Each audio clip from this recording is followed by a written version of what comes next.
काय आहे अक्षय तृतीयेचं ते रहस्य जे तुमच्या साध्या कर्मालाही कधीही न संपणाऱ्या पुण्यात बदलू शकतं? सोन्यापेक्षा मौल्यवान काय आहे हे आज आपण जाणून घेणार आहोत. अक्षय म्हणजे ज्याचा कधीही क्षय म्हणजेच विनाश होत नाही, आणि तृतीया म्हणजे वैशाख महिन्यातील तिसरी तिथी. शास्त्रानुसार हा 3.5 मुहूर्तांपैकी असा पूर्ण मुहूर्त आहे जिथे वेळ पाहण्याचीही गरज नसते. पौराणिक काळात याच दिवशी सत्ययुग संपून त्रेतायुग सुरू झालं. याच दिवशी भगवान परशुरामांचा जन्म झाला आणि माता गंगा स्वर्गातून पृथ्वीवर अवतरली. पण सर्वात महत्त्वाची गोष्ट, याच दिवशी गरिबीत जगणाऱ्या सुदाम्याला श्रीकृष्णाने अक्षय वैभवाचं वरदान दिलं होतं. आज आपण अक्षय तृतीया म्हणजे फक्त सोनं किंवा महागड्या वस्तूंची खरेदी मानतो, पण खरा सण काय सांगतो? सोनं तुमचं घर चमकवेल, पण तुमचं दान एखाद्याचं आयुष्य उजळवेल.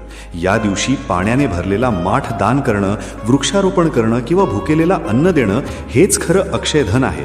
अक्षय तृतीयाचा खरा अर्थ हा केवळ घेण्यात नाही तर देण्यात आहे.